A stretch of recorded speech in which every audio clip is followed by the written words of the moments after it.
Hey, hey, hey. Hope everybody's doing great. Carl Bryan coming at you with my boy Patrick. Mr. Bell, are you there, buddy? I'm here. Hope everyone's doing well on this snowy, cold Kelowna Tuesday. It is snowing. Pat and I woke up to pretty solid, I don't know, what's out there? 4 inches of snow, Pat, about right? Whatever Still it is, coming down, by the way. nasty, Too dirty much. stuff. Yeah. Pat can't stand the snow. Hence why he's moving to the tropics, the lucky duck, in the not too distant future. So there you go. Pat baby he'll be sun. Look at him. Take a photo of him, guys, because he's going to have a photo the next time you see him. Yeah, So there we go. that's right. What do we pull it up? Okay, all right. So let's, guys, if you know the drill, this is a Q&A question. We do the A. You guys need to do the Q. So if you got any questions, if you could either raise your hand or chuck it in the box. And if we don't get any questions, it's going to be a pretty short call. So make sure that we do that. But there we go. So we're going to start off with ladies first. So that will be Melissa. Melissa, I am coming for you. Hi. Melissa, you're live. How are you? Great, thanks. So I have a question about the roadmap. Okay. What is the best way to use that? Is that just for clients that hire me? Then I would give them the roadmap along with the report. Yeah, Pat, I'll let you go first on that one, buddy. Sure. Yeah, you're going to use the report to close a sale primarily. You might have other uses for it, but then the roadmap would be to show the client where you're going and the general steps in the future. So once you've got them as a client, you'll use that and you'll say, okay, here's what we're going to tackle. Here's the order in which we tackle things. Here are the expected results. You can see what we're going to do, A to F, and here's how long it should take to do it. And that just kind of gives you a general overview, like roadmap of where you're going in the future. So, Carl, anything else? And then, and then Melissa, actually, could you just swap us over to the summary, please, Pat? So the summary, which is important, again, so you understand the roadmap, but the summary, you're going to see some verbiage. If I'm trying, this document kind of comes from an old document that I had years and years ago, that if somebody said maybe, you know how, like, if somebody says maybe, it's pretty much dead and dusted, right? Like, if you can't get a coaching deal done with the intensity of the moment, of the kind of Q&A process and whatnot, the chances of, you leaving, them thinking about it, speaking to their wife, speaking to their husband, and coming back and saying, oh, can't wait to get started, it's pretty rare, right? That being said, of course that would happen. So what this document was kind of decided, created to just help get some of those sales over the line, which it did do. And then, so you see the way it says here, say yes, right? Not by accident, it says yes. And then you scroll down just a touch, please, Pat, and see these 16, like there's 16, just imagine you're sitting with the prospect, or you got them on the phone. More ideally, you're sitting in front of them and you start talking about their marketing, and then you start listing these 16, and they don't realize this is all templated. They kind of feel like you went away and you prepared this because it's going to have their name on the front and whatnot. So in a roundabout way, Melissa, this is designed to help seal that deal, and a lot of the verbiage is there for that reason, and it works pretty darn well. So I think that's an important part, understanding the roadmap and the summary and the genesis of them both. That help? Okay. Yeah, definitely. Yeah, cool. Definitely. Anything I else? have A more great questions. question. Yeah, I do, but Please you do. can go to other people and come back to me. No. You go. You got the floor. You got the floor. What's next? Okay. So the strategy guides and turnkeys. So there's only 4 distinct ones. Are those like ones we can use if we have a business in that industry? Are those just sale? Like I'm a little confused about why there's only 4. Yeah, great question. And why those 4? The reason, we could put a bunch of them back here, but this is designed What do they say? A picture's worth 1,000 words. And I've experienced that to be absolutely true. So as an example, I'd be sitting with somebody, and let's assume that it is a chiropractor, okay, just for the sake of the argument. It doesn't matter what kind of business it is. Let's call them a chiropractor. I would come back here and I would say, as an example, Mr. Chiropractor, how would you like, okay, Pat, could you hit the dentist turnkey for me, please? How would you like your marketing to look this tight, this succinct, and this consistent after we've worked together for 12 months? And then I would scroll down to about here, and then I would stop. And what do you think he's going to say to that, right? Because again, the conversation in his head, probably that I suck at marketing, it's not going very well. And if somebody could wave a magic wand and make all my marketing look, this impressive and this tight and, this consistent, they'd be all over that. So that's why it's there. So ironically, and you might have seen this in the training, but like if I was sitting with a dentist, I more than likely wouldn't hit the dentist marketing portfolio. Right. And the reason why is that they will see it. They'll start pulling, like they'll see something and they'll be like, oh yeah, I know somebody who tried that, or I tried that, or I heard that doesn't work. You know what I mean? You don't want to push up against a paradigm. You want to give them like a metaphor, an example that they can go, oh, wow, I see how that works. So, right. So anyway, so that's why it's there. And then, the strategy guide is there for similar reasons. I'm going to say, like, as an example, like, here's an example of how we've helped again, it's a chiropractor or whatever. And you just say we versus I, and you're good. Yeah. But what is the difference between the two of those? Like, where would you use one over the other to show them? The strategy guide versus I would use both in the way that I kind of just described. Yeah, I'd use both. Okay, use them both. See the way. Okay. And see, are you watching Pat's screen here? Like, you see the way he's just kind of flipping through this, and like, imagine, like, this is how I'm going to help you. They're like, wow, they're going to, like, again, it's your software, right? It's like, you're there like, wow, she's really organized. Like, who the heck else has got, strategy guide laid out and then, a picture of all the marketing materials. So that's why it's there. It's for not much else than a sales tool. And the way that I just explained it is the way that I would be using it. Okay. That makes sense. Thank you. Help? Yeah, is that good? Yeah, Anything else? Does. It does. Great questions, by the way. No, but I just want to say I really enjoy your daily email from the magazine. Oh, thank you. Sometimes it makes me laugh. Sometimes it makes me cry. What? Sometimes it makes me laugh. Sometimes it makes me cry. Oh. Sometimes it just makes me roll my eyes, but I like it. It's enjoyable. Well, I got some choice responses over the last couple of days, so there you go. But anyway, thank you, Melissa. I worked pretty hard on those, so I super duper appreciate that. Very kind. Yeah, I appreciate it. Yeah, Beauty, thanks. I got some funny ones. Wait till the next 2 days are going to be funny specifically. So there you go. I'm going to ramp up my funny game. So there you go. All right, Melissa. Appreciate you, bud. Just put you back on mute. Hey, Carl. Just a note here. Like, I clicked on strategy guides and you see how it's asking me to download. It's because I have a special downloader on my laptop installed. So for most people, they're going to just open it up and it's going to open straight up in their browser. They won't go through that. Oh, gotcha. Okay, yeah, good point. Okay, beautiful. Anybody wondering that? There you go. Marcos, you got a question? You're muted, my friend. There you go. Marcos, you're live. Hey, how are you guys? Good. Fabulous, buddy. What's happening? Can you hear me? Yep. Okay.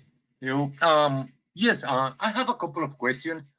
Yesterday, I made my first assessment, a real assessment. And when I get the return on investment, try to calculate the percentage of revenue. I try to set 10%. I realized, and the client realized, that this 10% is calculated on the revenue side and not on the profit side.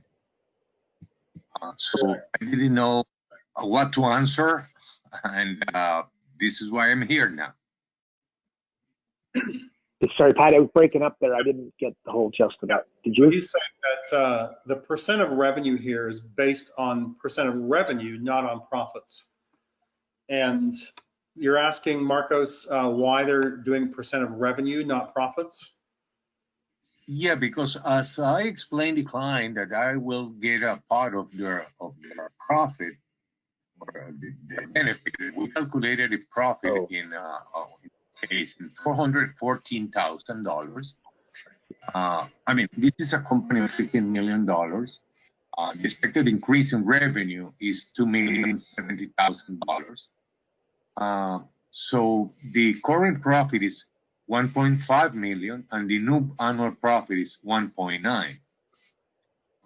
This get a total profit impact of $414,000, and the client and myself, lack of practice in my side, I thought that this 10% came out from the total profit impact, I mean from the 414, but at the end it's taken from the revenue. So I didn't know how to explain that. Okay. So yeah, the reason we do this is because profits are so slippery and hard to measure, and people can hide things and do all those kind of things and buy their wives a new car or whatever. So we want to look at the percent of revenue. And so, yeah, that's something that is you really can't change unless you've got a couple sets of books. So if you're hoping to get 10% of profits, if that's what you were going after, then you have to look at what is the gross or net profit margin and say, hey, you're going to get, if you're hoping to get 10% of that 400,000, which is 40,000, then you just have to kind of backtrack or figure out what does that mean for a percent of revenue, which, you know, according to the profit margin might be 1% or 2% of revenue. So that's how you'd work that. Carl, anything else you want to add there? No, just exactly that revenue, like you always do it off of revenue, not off profit, because again, profit can be manipulated 9 ways to Sunday. So that's the reason it would be, and then it's going to be a lower number, but it's going to be off of revenue. You have to do it that way. Does that make sense, Marcos?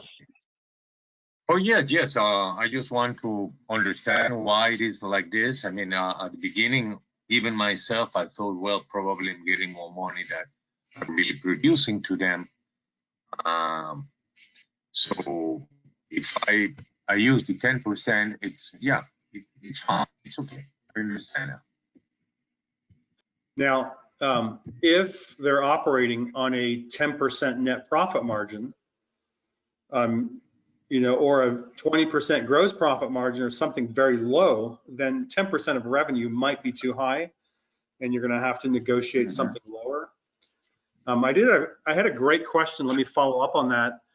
Came in a couple of weeks ago by email, and you know, I've had to think about it a little bit. But if we take, the question was basically, if we take this 10% of revenue, it now becomes an expense to the business. And why is that not calculated in the summary spreadsheets and all the new annual profit, things like that? And I think the reason is, at first I was thinking, oh yeah, we need to make this change. And as I've been reflecting on it, I think, no, I think we need to leave it the way it is, because this 10% and what you make is only hypothetical. The only thing guaranteed in this is the cost of coaching. But this revenue share is not a guarantee. It's just something that is kind of coming in as a bonus to you. So yeah, we're not going to let it impact the profits in there. So yeah, this chart here is not something you want to show the prospect or the client. They don't need to know this, because it's all hypothetical until that money is made. So if you say, you know, hey, my normal cost of coaching is $19.97 a month, and they argue about that, and you say, well, I might be able to do $9.97 a month, but then I need that percent of revenue.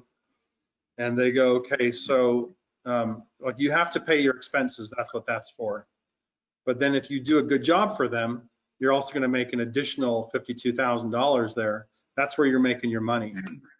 But it's not always easy to do. It's not easy to often get that arrangement. And you have to have someone that's really, or a business that's really willing to implement, really willing to go for it, because often people are lousy implementers. So if you're going to do that, lower your fee, you've really got to help them get there and kind of keep their feet to the fire, so to speak.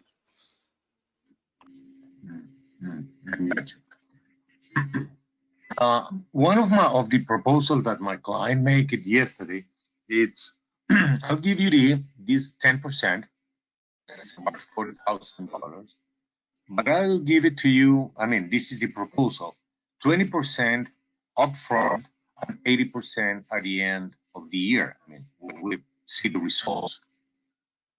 What do you think about a proposal like this? Hey, Marcos, can I just ask when you're speaking? I need you to speak closer to the because you fall in and out a little bit on us. It's okay. I think I got it, but you're asking. So give me a number: 20% up front and 80% back end. What would those numbers look like? Like $2,000 up front and $8,000 on the back end. Like, give me a so I understand.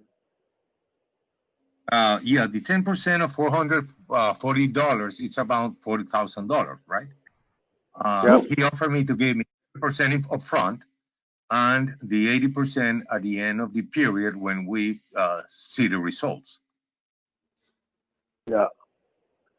It sounds to me, I like the formula, but this is a question for the group. I mean, what do you think about a proposal like this?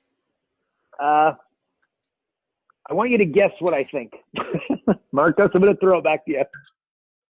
20% up front and then 80% on the back end. Like, do you see something that might go wrong? No.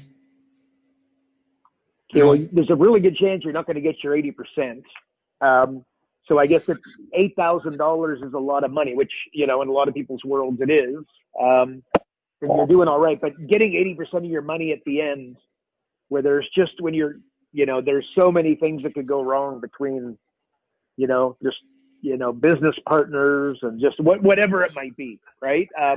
So I just, in a nutshell, I would go just go $2,000 a month ongoing. So as you're going, you're getting paid handsomely, and then you only had to get $2,000 up front instead of $8,000. But again, you're 32,000. There's just everything, just so much that could go wrong. So there's just I wouldn't structure a deal. I wouldn't structure a deal like that. No. Here's another option, though. No, I didn't. So another option is you could structure a deal where you have quarterly reviews and benchmarks.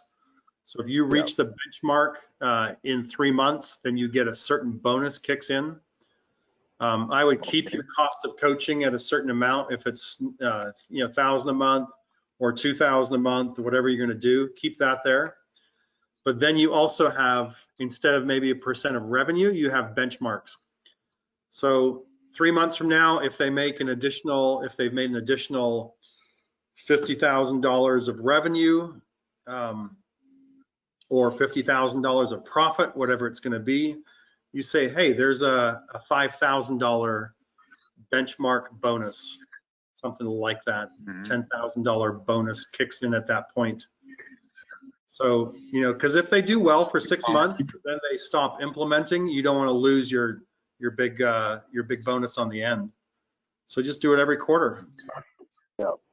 And Marcos is trying to get 32. Oh, sorry, Marcos, but I didn't mean to be overly harsh. It's just thinking that you're going to get like a $32,000 lump sum payment at the end of relationship. Do you know what I mean? It would almost, if you thought the $8,000 was worth it on the front end, then you do that deal with the assumption that you're never going to see the $32,000. That's what I meant to say. That's where I meant to go with that. So, but I wouldn't do a 20% up front and 80% on the back end. But again, why wouldn't I? Because if you go $2,000 a month, that's $24,000 a year. And on your deal, it's 40,000. So it sounds way more exciting, but you're trying to get $8,000 up front and then relying on the 32 on the back end, right? You follow me? Like the 32 is just not going to happen for a bunch of reasons. Let me just tell you that. So with that being said, I like the fact that you're getting creative, and this is what we should all be doing. But the way that Pat laid it out is the way that we recommend it, and that's that you get your retainer. And again, for the sake of the argument, let's call that $2,000 a month. And then you do quarterly reviews, and you get your bonus payments at that stage. So that's the way I do it. Okay. Okay. That sounds. I like that. I like this. Cool. Yeah, but there you go. But anyways, you'll get paid more on that one. Even if you did $1,000 a month, it's 12 grand versus the 8 up front. Like just, you know, making it harder to get the deal done when you're trying to get $8,000 up front. And then anyways, I hope that's making sense. Cool. Yeah, fantastic. Great, Marcus. Anything else? Yes, I have 2 more questions. The first one is easy one, but I don't know the answer. We offer that don't have to spend a penny in marketing or advertising, but they have to do this. I would like to know why this promise we're making it if they have to invest. They have to use marketing and add material. No, it's an extra. No, it's the word extra goes in there without spending an extra dollar on marketing or advertising. But look at Pat's screen. Like he's going to cut costs. Doesn't cost anything. He could go to increase prices. Doesn't cost anything. He could go to upsell, cross-sell. Doesn't cost anything. He could go to bundling. Doesn't cost anything. Market dominant. Yeah. So not if you go to digital marketing, advertising, but yeah, there's no need. And remember, it's an extra dollar on marketing or advertising. It's not like you go to him and say, "Hey, stop marketing," right? That's no good. Just say extra. Yeah. So the word extra is important. Yeah. And the last question is, I have a meeting next week with owner. They are my clients already for different industry. I mean, for insurance and investments. But they have a corporation of 5 companies. Probably we will start with 1, but it will need the use for the 5 companies. It is some way that I can integrate these 5 companies in one analysis, or I have to make 5 different analyses for them. Yeah, you'd have to. Pat, maybe you want to, but you'd need to take 1 unit and then break that one down. I don't know that you'd do 5. You do 1, get the runs on the board, get going, and then you do a second. Pat, can I ask you to answer that? That's the way I'd say it. What do you say? Well, if they're 5 different companies, 5 different groups of revenue, profit margins, different business models, maybe different things they're selling. Yeah, just best to analyze them separately. They are related. One company is related to the other. They are in the truck companies field, and the first company is working for producing the permits and regulations for the DOT. The second one are insurance policy for trucks and truckers. The third company, it's a tracking system for trucks. The fourth company, it's a truck wash company. And the fifth one, it's, I don't remember right now, but all of them are related. I mean, one is serving the other. Yeah, so those are all separate companies really selling separate things. Like one's selling truck washes, the other's selling software, different services. So you've really got to analyze them all separately and then look at how to grow them separately, because they're all going to have different ways to grow, different market dominating positions, different ways to get leads, different ways to upsell, things like that. Yeah, I can see it. But how I can integrate my money? How can I integrate in 5 companies? I have to do 5 different. Well, if it's owned by the same if it's owned by the same person, you can say, look, we're Yes. going to have to do five. We're going to have to do 5 different analysis. We're going to have to dive deep into 5 areas. So normally it's going to cost you $2,000 to do a deep dive analysis. You got 5 of them. You know, I know 10 grand's a bit expensive, but let's make it 7,500. We'll do 5 different sets of analysis. I'm going to come up with a plan for each one of your businesses, and then we're going to figure out what to tackle first and second and third. So yeah, you might be able to combine the growth roadmap and the plan at the end, but you've really got to analyze them separately what to do. Yeah. Yeah, you might have one business that, let's say one aspect of the business is doing $1 million, and you find a 10% impact, so you find $100,000.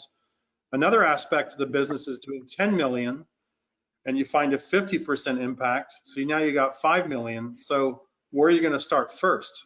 It's obvious you're going to start with the highest part of, highest impact. So don't mess around with the tens of thousands when you can mess around with millions. So you've got to earn your money quickly, right? You've got to show results quickly. And of course you have to be wise about that. And there's certain things you have to do before you can go and do other things. You all need market dominating position, right? Before you go out and get leads. So you've got to do that first. So yeah, you're just gonna have to examine everything and then make the wise decision about what to tackle first. But definitely Move the big rocks. ROI. No, I'm clear. I'm clear. From these 5 companies, 2 of them are the more productive. The insurance side and the tracking system are the best company. 45.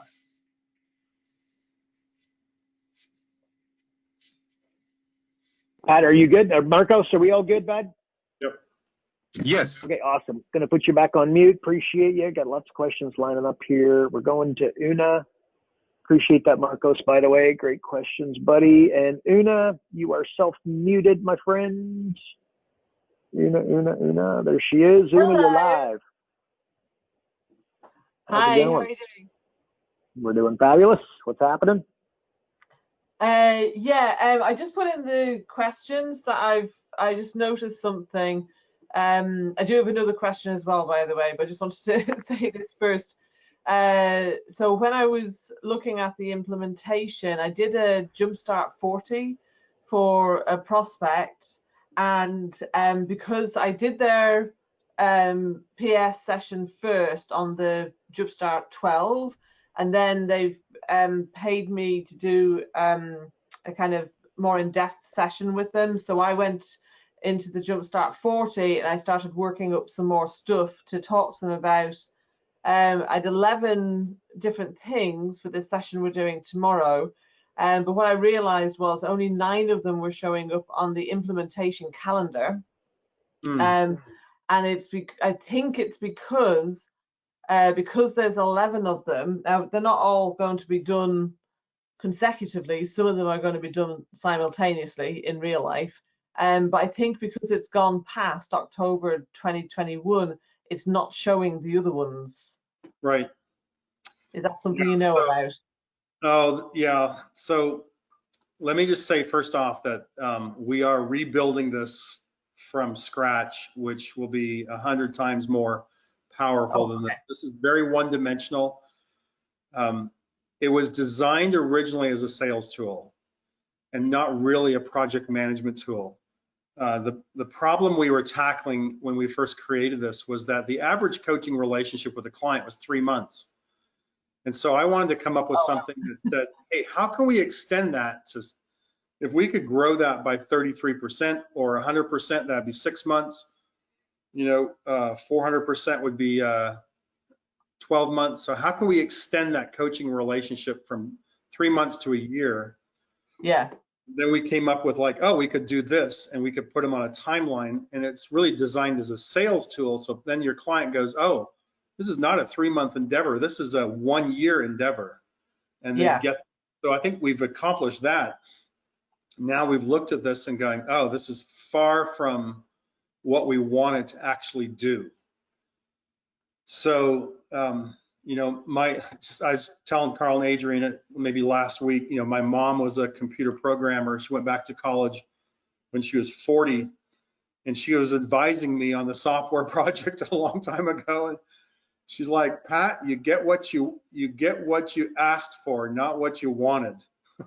So Yeah. what we asked for was calendar. And Yeah. then we realized, oh, we wanted far more. And we've really got to make some changes. So, yeah, so this is kind of in the works. It's in the process to go through a major upgrade. We're going to be able to see a lot more. We'll have scrolling buttons so you can scroll across the bottom and go, oh, here's where it's going. And then you'll be able to break down each of these to get the fine details in the calendar itself of where things are going to happen. Really broken into a week by week basis, not a monthly. So Awesome. Yeah. major things are coming. So you can just say, look, in reality, it shows it happening over a year. In reality, this just shows 9 things. In reality, we've got 14 things we need to tackle. We're going to double up on some things and cut costs. We might accomplish that in a couple weeks.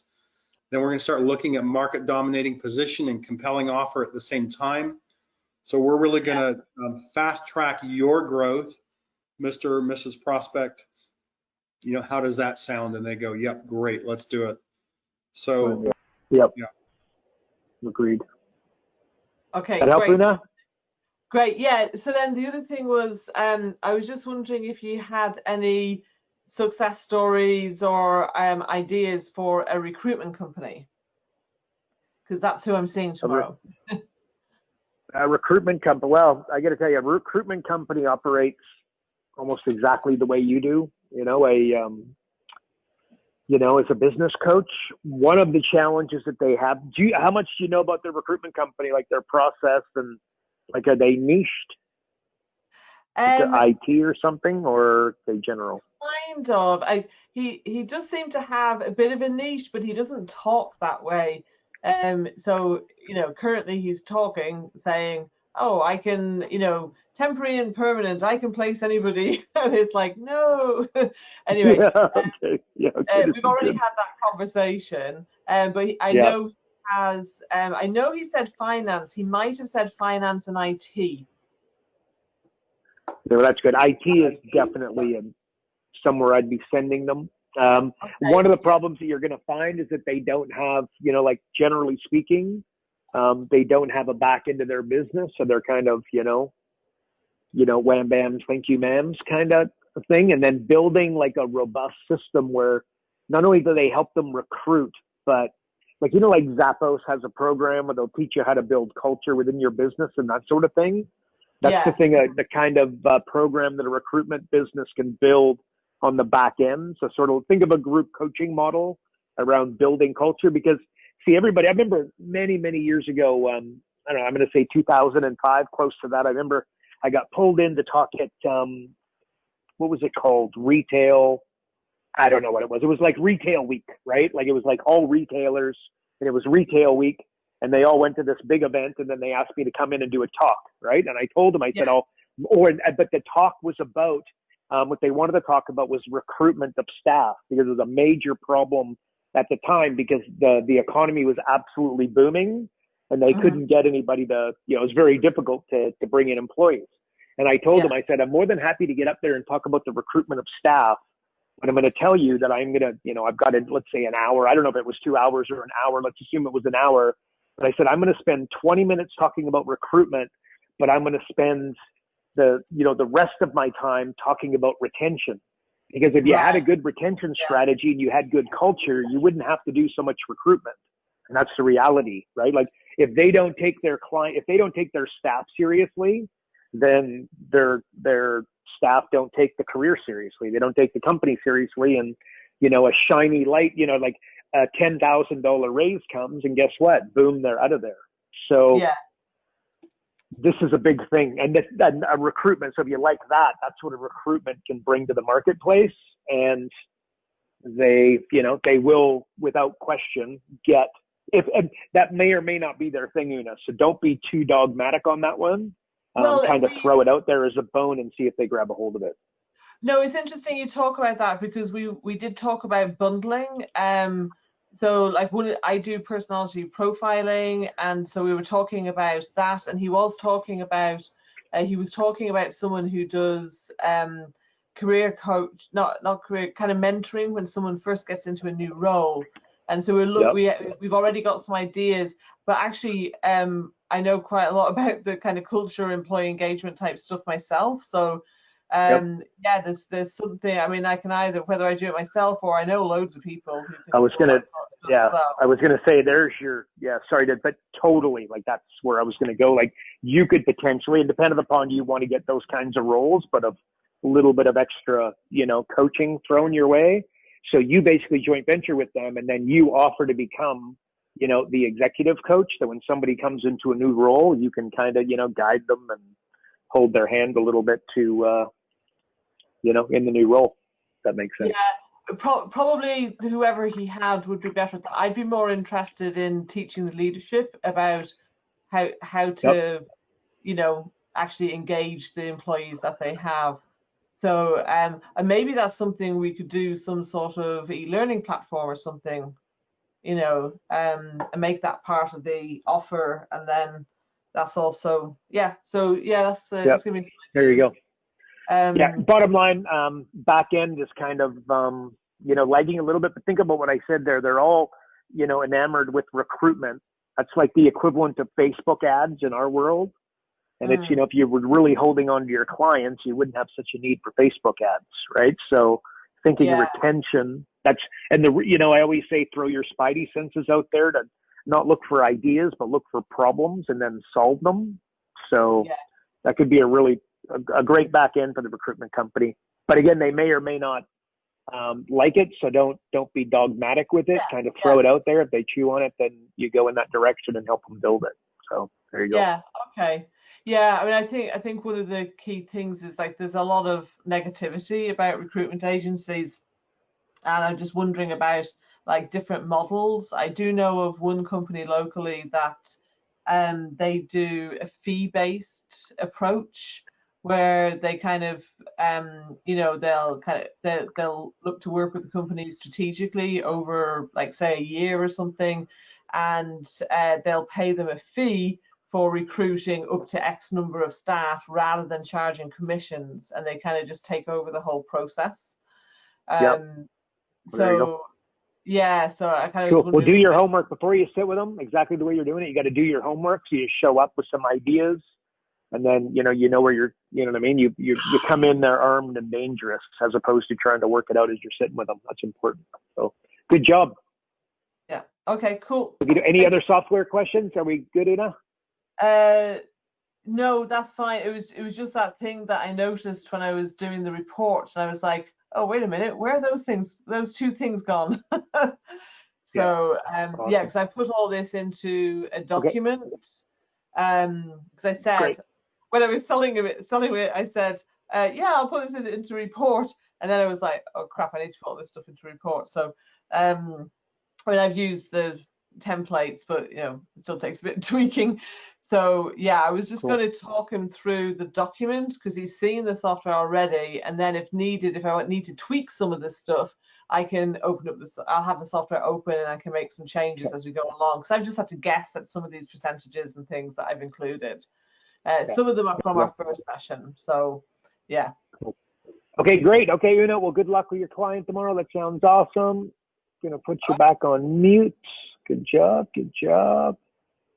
And our boy Jason Economides has got a question. Yo, Jason Economides, what's happening? Hey, how's it going? Oh, going pretty well. Fabulous. Pretty well. Just putting together the presentation. Sorry if Adrian's on the call. I apologize. I'm a bit late putting that presentation together for Saturday for the conference. Thanks, everybody's there. So, actually, that's a good. Let's put that plug in there. Anybody who's not, we have a virtual business coaching mastery, the first virtual event. Jason Economides is going to be one of our legendary speakers. So be there or be square. And if you're not sure, just send Adrian or myself an email. We'll get you all the details so you guys can get into it. But so Jason will be speaking, but tell us, Jace, what do you got to say, buddy? What's happening? Well, I mean, I sent you some comments. They come through as questions, but really they're comments. But I didn't. Do you want me to read? Do you want me to talk a little bit about what I was saying? I mean, I've done contingency agreements before, and Yeah, they as work. long as it's relevant, go for it. Yeah. Yeah, I did have a specific question, so I don't want to take up time if somebody's got an actual question. So I just wanted to say that, I mean, the PAS report is absolute gold. It is, when we're selling our coaching programs, and I've mentioned in the group lots of times, I don't want to take up too much time, but we show people a little bit about the results that we've been getting for our other clients first.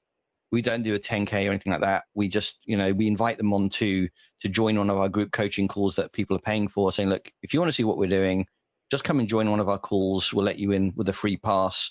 They go, oh my goodness, that's amazing. And then we say, right, if you're interested, get on a call. And then we sell them the coaching program, including the ELM system, the learning marketing system. And we include a PAS as part of effectively the first payment kind of thing. And when we go through that PAS, it absolutely 100% cements them in as a client. We show them the possibilities. Yeah, absolutely. Yeah. It's it's incredible. Nice. Cool. So here, man. All right, good stuff. Well, Jason, always a pleasure and honor to have you here, buddy. Appreciate the kind words. I'm going to put you back on mute. Good job. And Johnny Holder, very posh, impressive English accent. Here he is, John Holder. Good evening, or whatever time of day it is for you. Yeah, it depends where you are in the world. Yeah, that's it. But hey, let's go with evening. What's going on, John? Yeah, I am nothing like as posh as Jason Economides. But there we are. That's an Englishman comparing himself to another Englishman. There you go. Carl. So, my friend, what's our question? I have to totally disagree with you. Oh, cool. Go for it. It's got sort of all to do with revenue. It's got everything to do with profit. Now, take for instance, the client has a 45% gross margin. Yep. Okay. Let's face it, any idiot can increase their turnover by discounting, and they're not going to make profit. If, however, we work our magic and we either stop them giving discounts or we get them to implement a price increase, all of a sudden their gross margin goes up. So that actually we could raise their gross margin from 45 to 50% without doing anything on their gross turnover. So why is revenue the measure for our contingency arrangement? Surely it has to be. John, I understand and high five. I'm glad that you're pointing that out. But just here it is. Profit can be manipulated 9 ways to Sunday. Just look at the NFL and the EPL, any professional league, right? Where there's, it always falls in the owner's favor times 10. Just that's the reason why. And there's a logical, like, John, if you are helping your client do that, you know what I mean? Like you're going to be, going to their expenses. There's just a natural inclination and you're just going to increase revenues. That's just what ends up happening. Right? Like if you're a real bang on coach and you're doing a great job with your client, of course, like going to gross profit margins, and that would be the super ethical and frankly, all of our guys, what else would we do? And this is what we train everybody to do. But that being said, the revenues are going to go up and therefore our coaches are going to get their percentage. But if they do it on profit, it will be up to the business. It's effectively up to the business owner to decide whether they are or are not going to pay you. And then what that ends up doing is causing a little bit of dissension between the coach and the client, going, hang on a minute, man, I've been working so hard and this is what we've been doing. And, you've increased your profit margins and you've done X, Y, Z. Why are you not ponying up with my contingency arrangement? Right. So Carl, that's the reason there. Can I just suggest? Yep, you can. One, I hear entirely what you're saying. And in terms of being creative with the accounting, in terms of the final profit, yes, the net profit is quite easily manipulated. The gross profit is not as easy to doctor. Point one. Yeah. And two, you write it into the arrangement from day one that it's consistent calculation basis. So they cannot change the basis of calculating gross profit. Once you've done that, job done. I don't disagree, but I'll tell you that now you're talking about some serious paperwork.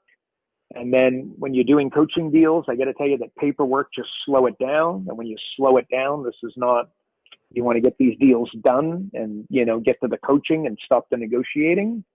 Pat, can I get your 2 cents on this? Do you got a differing view? Sure, everybody's. Well, I really like your pushback there, John. I really appreciate that, because that's that kind of thing that causes us to think through this more deeply at a better level, and we actually find breakthroughs. So I really appreciate it, first and foremost. I'd like to say, on one hand, I absolutely agree with Carl, and that's what we've been thinking for a long time, and it's also been my experience. Now, if you're in a certain situation where you've got a company you're dealing with, and you can see that you can save them a lot of money in the area if you just would cut their costs, you can help them in that area. And you know, it's like, oh, here's a $10 million company. I think, you know, their net profit margin is whatever, 20%. So $2 million, and I can help them cut costs by a certain amount, which is going to be a significant impact for that company. Of course, I want a piece of that. So you could structure it in that way and say, look, you know, I'm going to help you cut costs. And if I can help you do that, here's what I want. Here's the piece I want of that. So basically, I'm just putting more money in your pocket. I'm not taking money out of your pocket. And I'm just going to take a piece of all those costs, you know, as I help you reduce your expenses. However, on the other side is the revenue increase. And here's the percent of the revenue increase I'm going to take. So if you can arrange it that way, if it's worthwhile breaking it up, I would say yes. You know, for most small business owners, it's one of those things where you go in, you look at their credit card statements or something. It's going to happen in an afternoon. You're going to make some decisions, and you implemented everything within a week or two. So I wouldn't dwell on the profits that much. I just go with it. Yeah. If you got a deal that's worth going after, that contingency fee on their profit cutting, absolutely go for it. Yep.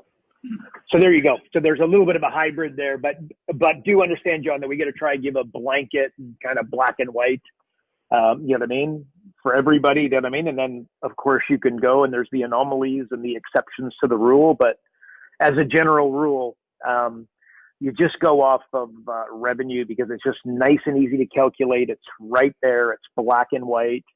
And, you know, you just want to get your 2.5% and get out of there. So there you go. So if I look Does that help, John? Oh, go, Pat. If I look at the summary screen, I see the different impacts here.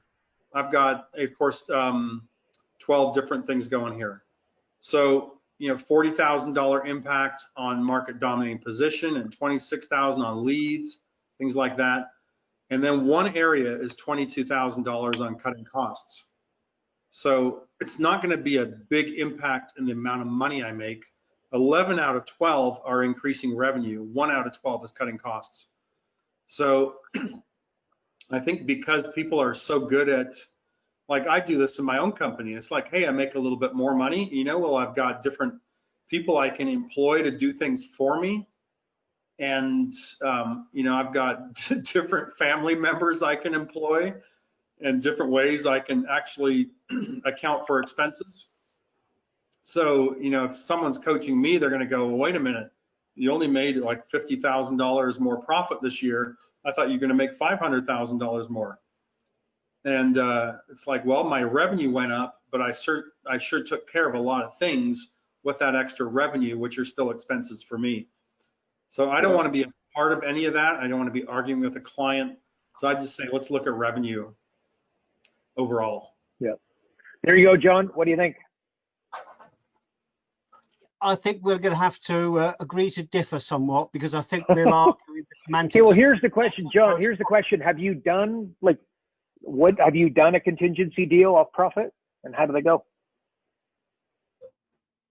No, I haven't as yet.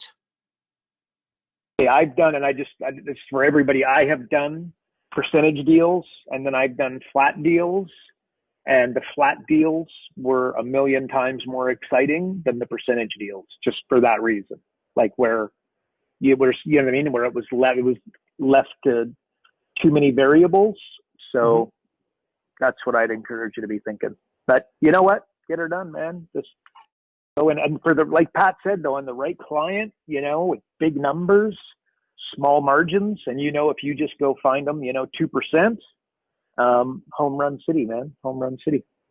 Yes, indeed. I mean, it must have been, to me, taking the illustration on the screen, the cut costs bit, the 22,000, that is more a case of, okay, I found enough to pay my fees. The contingency is going to come from the other stuff. Yeah. But yeah, I do take your point that you were making earlier that, okay, if you're going to increase their turnover by 2 million, but that only equates to 400,000 of extra gross profit, then you say, that's 2 million. What's that? 5%. So you could scale back your percentage of the additional revenue to correlate to the right take out of the additional profit. It still comes out right. Yeah. But just the way you just worded that, again, what happened is like, again, when you're negotiating a deal, you want to keep it like simple wins, right? So again, all of a sudden there's a bunch of paperwork, and then they're like, oh, I better get my lawyer to have a look at this. And you just ruined your coaching deal. Whereas you just keep it nice and tight and simple. That's what you want. So that's part of it, John, right? You got to get the deal done, right? Yes, So there you go. Okay, my friend, but good. No problem. I love the fact pushing back, like Pat said, that's how we learn. So no worries on that. And we like it. So where are we going here? I think Brian had one, I think, had a question. Brian, okay, where am I going here? Brian Duckworth. Brian Duckworth in Bells Beach, Australia. What's going on, Brian Duckworth? Oh, nice, beautiful 25-degree morning. Didn't you hear what Pat and I said earlier? We don't want to hear this. Oh, sorry, my mistake. No. What's happening? So everybody listening, some of them might have heard me say this before, but where Brian lives, one of my favorite all-time movies is Point Break. And you might remember a very famous scene at the very end where they end up at Bells Beach, and that's Patrick Swayze's character, Bodie. He goes and he basically, he goes out on like a massive 40-foot wave or something crazy. So where Brian lives is basically Bells Beach. So we should all be jealous. So there you go. That's correct, right, Brian? That's where you are pretty much? Absolutely. And of course, we're jealous of the hair. You not so much. Looking horrific, my man. But yeah, I can imagine. I hear the road dog chatting on the Monday calls. He gives you a hard time. It's not. I know. I love it. I like it. Okay. Pat gives me a hard time too. It's all right. What's your question, Brian? How can we help you, boss? All right. I've got a past session on at 2:30 today, and it's with someone in the life coaching area. Yep. And that's a bit of a stretch for me because it's all soft stuff rather than selling something. But the way I'm thinking is where someone in the life coach can build their business and would be in their market dominating position, alliances and JVs, drip campaign, a referral program and upsell and downsell, you know, a short course to lead into the big course. Their average client value is $4,500, which is pretty good, I thought. So I'm just wondering whether there's anything else I should consider there. And the second part of the question is sorry. Go. Second part, what? Yep. Second part is, should I use Jumpstart 12 or 40? Yeah, okay. Let me answer this one. Yes, I can help you with this one. You've already sat with them, clearly? Was this over the phone, or have you done the face-to-face, or where are you at with that? No, we had the ad up, responded. I sent the questionnaire, got the information back. Oh, I see. That's where. Okay, them over Facebook. Yeah. Okay. And how many clients did you say? They've been in business about 6 months, generated an average of $10,000 per month in revenue. Oh, wow. Okay, there we go. Okay, well, here's what I would say, and I've been wrong before. I've been wrong many a times, but I bet I'm not wrong here. Is it a her, or is it a him or a her, or a man or a woman? It's female, yes. Yep. So all her best clients to date will be business owners. And of course, there might be an anomaly. It sounds, whatever the numbers are, but all her best clients are business owners, and something, again, possibly self-serving, but not intentional in any way, shape, or form. What I would be encouraging her to do, if she wants to go from a $4,000 unit of sale to a $12,000, $24,000, $36,000 unit of sale, and remember, that's critical importance, right? When you're sitting with a business owner, try to get that unit of sale up, because a business with a $25,000 unit is out going to perform a business with a $2,500 unit without knowing the rest of the business, right? Because business is just math. So you should probably convince her to think long and hard about joining forces with you, and she's got that ability, right? You're a platinum client, right? She could join up with you, and she should think about becoming a business coach. And instead of charging $4,000, she'd be charging $12,000, $24,000, $36,000. And at the end of the day, as we all know here, again, business coaching and life coaching, the chokehold on any business is the psychology of the owner. That's our company, your company, Ford, Coke, Pepsi, you name it. So really what we end up doing is an unbelievable amount of life coaching. And then we teach her some of our basic business principles, enter the software, and we could, you could take her from a life coach to a business coach and really ramp that business up. And if she's managed to do those numbers in 6 months as a life coach, I can only imagine how successful she would be as a business coach.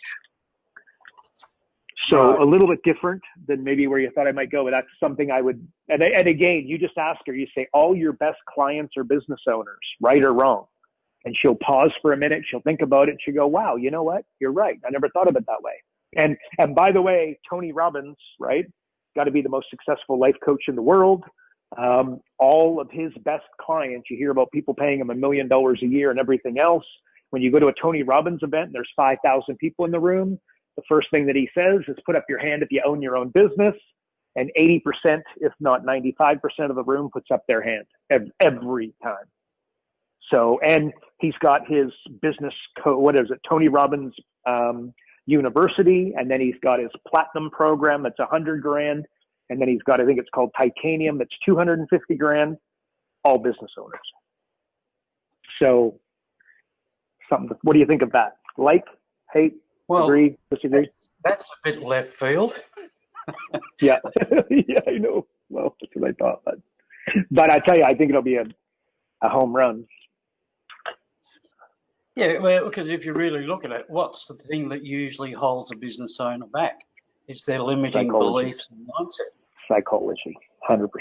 Yeah. Why don't they raise their prices? Yes, Pat. Nobody knows it better than him, right? It's their belief that all the clients are going to run away. That's why we built if you go to upsell, you see what we created there, and it literally tells you could lose this many clients and break even. You know what I mean? So yes, why don't they have a market dominating position? Why don't our business coaches get started and say, I can find you $100,000 in 45 minutes without spending $1 on marketing or advertising?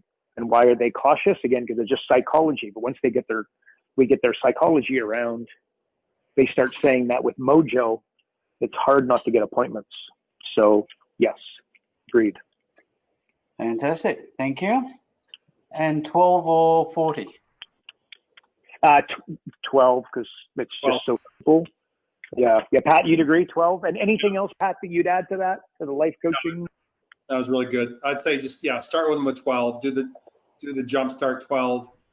And once you get them as a client, then you want to take them through the 40. Excellent. Thank you, guys. Cool, bananas. All right, back to surfing. Back to surfing. All right, cool. Okay, we appreciate you, Brian. Brian, how long you been with us? How long you been a client? Over a decade, surely. I can't escape. You tried one time. I mean, I'm just looking. I'm on holiday for this next weekend for 5 days. I'm getting away because we've been in lockdown. But I've still registered for the 13th and the 14th. I just really want to hear Alan and his market dominating position. That's going to be absolute gold. Oh, wait. No, yeah, see, Brian, you've seen Adrian on stage on a scale of 1 to 10. Is he a 10 or what? I'm sorry, where 1 being terrible, 10 being amazing. Where's Adrian fit? Look, he's none of those. He's about an 11 or 15. Oh, God, there you go. Talking about off the board. Hey, hang on, Pat. Did you just pull up? Was that Bells Beach you just pulled up? That's the new Dominican Republic office. Oh, well, there we go. That's where I'm heading. There we go. Life's tough, you guys. I don't want to hear it. Thank you, guys. I'll let you get on. Awesome. Okay, beautiful, Brian. We appreciate you, buddy. I'm going to put you back on mute. So, Carl, our time's up, but we need to. Oh, wow. That tomorrow on the Ask the Expert call. Yes, go, please, buddy. Go. Ask the Expert call tomorrow. We're going to do a couple things, but we are going to present a new, beautiful feature of the software. So be there, be square, 4 p.m. tomorrow Pacific time. And if you don't get it, then we'll also bring it up. If you can't make that one, we'll bring it up on the Thursday Q&A call here, or else you can get the replays. But you're gonna like what you see. You're gonna love it, actually. So it's a bit of a biggie. It's not what you guys would expect. It's something that's outside the box, and I think you're gonna love it. So be there or be square. Cool, banana. I didn't realize we're 3 minutes over there, Pat. Okay, cool. Pat, any parting words here, buddy? Are we all good? No, we're all great. It's a good day. We're going to do some good things today. So you bet. Okay, awesome. Appreciate you guys. Appreciate you, Pat. Appreciate you guys showing up and playing full out and all the questions today. Lots of questions. So that's what we like to see. So awesome. We will speak to you guys on Thursday, 3 hours later than we started today. Appreciate you guys. Adios. Bye-bye.